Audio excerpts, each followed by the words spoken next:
You ever walk past someone you definitely know, but your brain's just like, never seen him?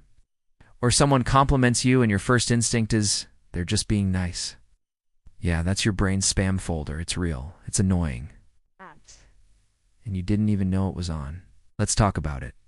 Welcome to Brainy Byte, where we explain weird stuff your brain does and why you're not as crazy as you think. Today, why your mind ignores good things, repeats bad ones, and what you can do about it.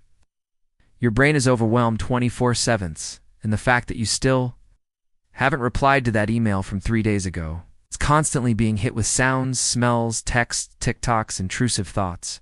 So it filters. Hard. Enter the Reticular Activating System. It decides what gets your attention and what gets silently deleted like expired Gmail promotions. Guess what it filters out most?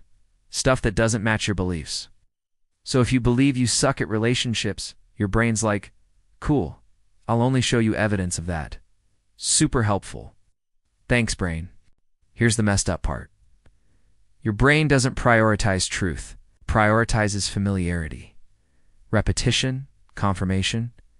So when you constantly think, I'm not good enough, let me highlight every awkward moment from 2007 onward, your brain's like, got it. You trained it, without meaning to. Okay, now, the good news. You can retrain your spam filter. It starts stupidly simple. You say what you want your brain to notice out loud, like an absolute maniac. People like me, it starts to look for proof. I get better every week. God, I don't need to panic over every tiny mistake. No, your brain won't believe it at first.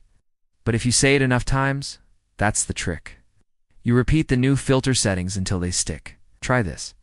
Every day, catch your brain doing one good thing. Like, hey, I didn't freak out when I spilled coffee today. I answered that text I've been avoiding.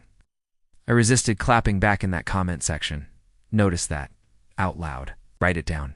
Train the spam filter to star what matters. Your brain is wild, but it's not your enemy. You just have to stop feeding it junk settings. So, update the filters. Mark the good stuff as not spam. And maybe you will stop deleting all the proof that you are doing better than you think. This is Brainy Byte. Less brain fog. More, oh, that makes sense.